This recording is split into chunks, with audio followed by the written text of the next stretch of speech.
Look at this yarn. It has drape, it has bounce, it has it all. It's so soft, it's squishy, it's beautiful.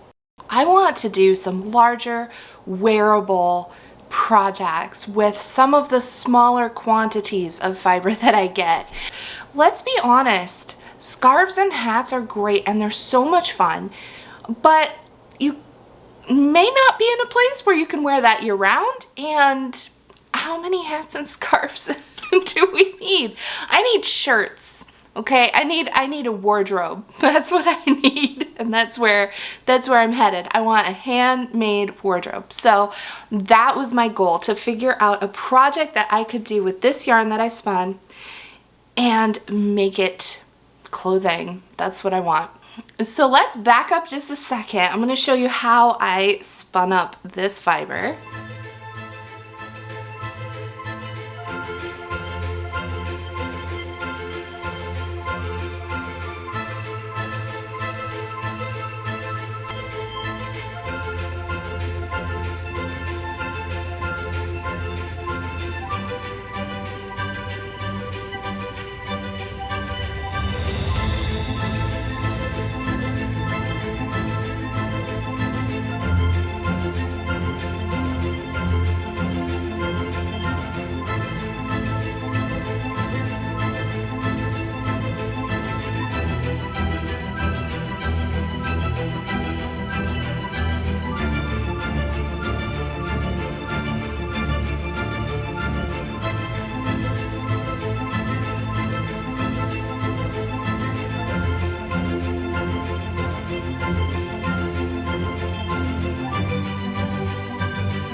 What are we going to do with this wool? Now that it's all spun up, this beautiful hand spun yarn, what are we going to do with it? I recently, and I'll put a link to the video, you can check the description, or at the end of this video I'll have a link to that. I recently did a video where I had overspun one of my singles and I wanted to have a softer, bouncier yarn, and so I took some of that excess twist out to create a yarn, and that was a beautiful braid of BFL. Blueface Leicester, the same wool breed that is in this yarn. And so I thought, what if I put the two of them together? What if I combine this and make one project with it? I went looking for some kind of clothing, some kind of pattern knitting that I could create from this. This is what I came up with. It's from Yarnspirations. It is a free pattern. I will have it linked below if you want to check this out. It's called Sugar Bush Serenity Knit Singlet. So the top half has one kind of stitch and the bottom half has stockinette stitch. And so I thought that might help with just kind of visually looking at the thing. It might help having a different texture of fabric to switch the actual yarn. So I decided on this pattern. I checked my yardage, I checked my measurements to make sure everything would fit correctly, because that would be the worst, to spend all this time not just hand knitting but hand spun and it doesn't fit, like, oh no. So I checked all my measurements and I have enough yardage from these two projects to put them together. But I think to incorporate this even further, I am going to dye the Downey Downpour. The dye I'll be using is from Country Classics. It's mulberry. The color is COC034. If you like this color, this is what it is. This is a little sample of the Downey Downpour. Look at how that all comes together. Doesn't that just, that darker stripe right in there? It's perfect. It's just perfect. And because I wanted to be extra extra with this project, the crisscrossy section of this tank top has instructions to include beads. Yes! These are just some generic glass seed beads that I got, but holy cow, they are so perfect. So the bodice part of this tank top, whatever we call this, singlet, everywhere that there's a cross on that stitch, I'm going to pull that up with a glass bead included. Ha! This is the bottom of the tank, because I've already started knitting, and so you can kind of see how these colors are coming together in this knitted fabric. I just did the waist decreases. I'm about to do the waist increases, and once I get up to the chest part of it, I will be switching. So I need to go and dye this Downey Downpour right now so it can dry by the time I'm ready for it. To start with, I'm just soaking the yarn so it'll be all primed and ready to take up the dye.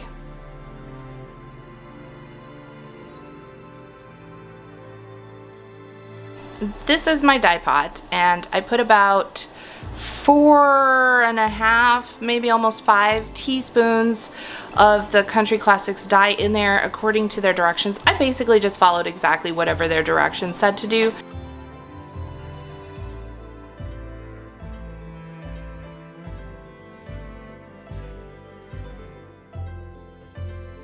It's halfway point. The yarn I dyed is dry, and it's time for the mid-project out.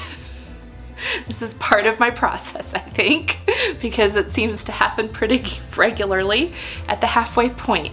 So the dye came out, it's really beautiful yarn in its own right, but now I'm concerned that this is not the right color for this project. Like, this yarn is beautiful. It's really beautiful yarn. But here's what the knitted fabric looks like. And I'm really concerned that I should have gone more red with this, and it has a lot of blue undertones in it. And what have I done? I don't know. I am having a little panic about this. Like, honestly, I have some actual anxiety about this. I'm scared I messed it up. I don't know. So what can we do? What can I do? All right, I have some options. I can just press forward and keep knitting and just do the whole thing and see what it looks like finished. I can over dye it, so that means that I could take some color and dye over the entire thing. Maybe I'll finish it and it will look great. I do have this mid-project out a lot, and sometimes I get halfway through and this happens to me, and then I press forward and I finish it and everything's fine. But I think this is that moment that I could end up with a lot of unfinished objects in a bin somewhere. That I never come back to if I give into this feeling of, oh, it's not gonna turn out, I should give up and start something fresh. Because that fresh excitement is a really good feeling. It's an energy feeling, and it drives us into the next creation, and it's so much fun. But sometimes these uncomfortable feelings in the projects that are kind of the long haul projects, like, it's really important to work through that and not just walk away from it, but to do the troubleshooting, to see it through to the end. Like, I owe that to the vision to see what happens. So that's what I'll do, I think. I think I'm gonna just press forward and finish this and see what it looks like overall, because the beads that I'm adding to it are very red, and maybe that'll bring enough red into the purple.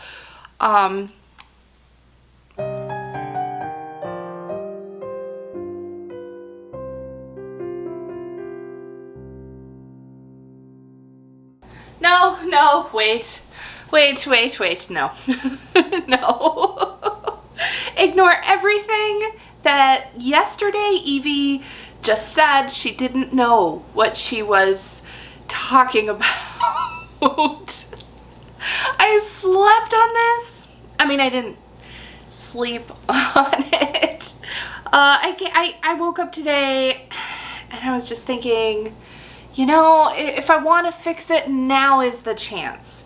When it's all knit together in one garment, I don't even know what's happening here. This is a mess. When this gets all knit up into a garment, I cannot fix it at that point. It's all fabric and it's done. So if I'm going to make any adjustments, I have to do it now. I can't just wait and see how it looks. I know in my heart I don't like how it looks. I love this color. Clearly, I love purple. It's not about this color. It's about this color working with this color. And in this case, they just don't. They don't. And so I was getting confused about how I wanted to handle this because I really do like this color, but I do not like these colors together. So let's get the color wheel and I'll show you how I'm going to do that since it's already been dyed. This is a paint mixing color wheel. It's something that an artist would use to estimate what shades and what tints and all of that of paint that they are mixing. But it works really well for dyeing fiber as well, especially if we're going to over dye something and adjust it. This helps us get an idea of what's going to happen with it. The first thing I'm going to do is match this color with the colors on the color wheel. And clearly this is a red violet, which is right here. Now I can spin this color wheel around and these little cutouts are going to show me what this will turn into if I add a particular color to it. So this dark purple is what I would get for adding black, adding white, adding blue, adding yellow, or adding red. I think the way to fix this is to add some red. So let's take this color wheel and hold it up next to my fabric that I'm trying to match it with. I'm hiding the big reveal here, but if I hold up the color wheel, it's clear to see that the red violet shade is not working with this fabric that I have. It just does not go. So if I add red to the red violet, this is the color that results. This color is a much better match to the fabric that I need it to go with. So that's what I'm going to do to over dye this very blue purple color. I will add red. I had to rummage around in my collection of dye colors and find what would work. So I have some crimson and I have some vermilion in the Jacquard dye range. And looking at what these appear to be like, I need to be very careful not to add a color that has a lot of yellow in it. So if we add red and yellow together, we get orange. If we add a lot of red with a little yellow, we get an orangey red. That's kind of what we would probably describe that as. So if there's yellow in that color, because it's an orangey red dye, if we add yellow to the red violet, ooh, that's gonna turn out a shade of orange. We're gonna start to get brown in there. And we don't want this to go brown.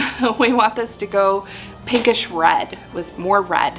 So I'm looking at the color samples of the Jacquard colors to see which one of the two, the vermilion or the crimson, is more of a red, not an orangey, any yellow content red.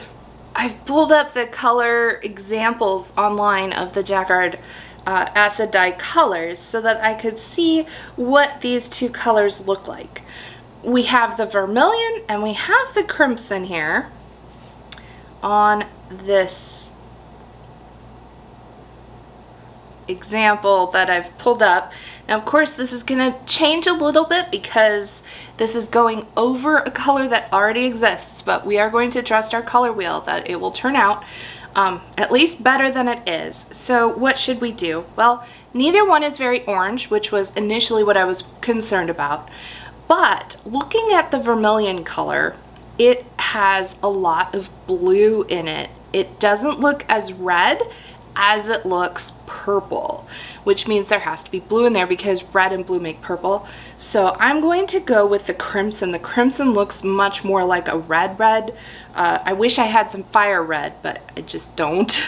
But that probably would have been best. But I think the crimson is going to be okay. It's more of a pink red, and it should hopefully shift this purple color that we have here over into the more red zone instead of having so much blue in it. So now all that's left is to over dye this yarn.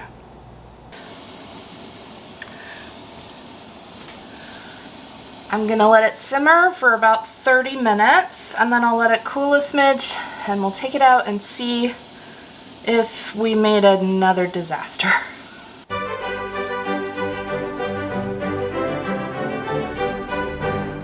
Are you ready for the reveal? Is the new over-dyed color any better? Yay!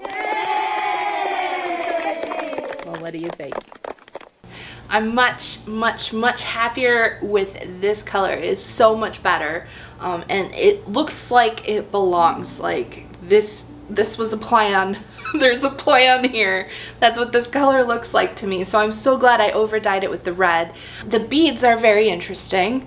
They are taking forever. The beads are added to the stitch that is picking up this other stitch that is in front of the stitches. How many times can I say stitch?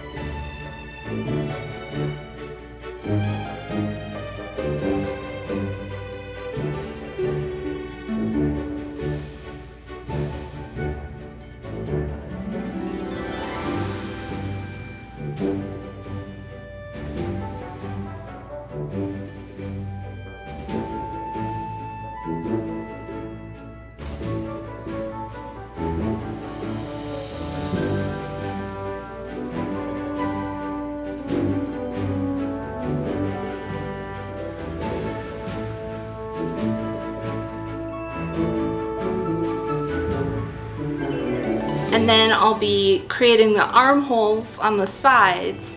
And when I get to the point that I'm creating the armholes, then it's gonna be back and forth for the front and then separately back and forth for the back. It's no longer going to be in the round.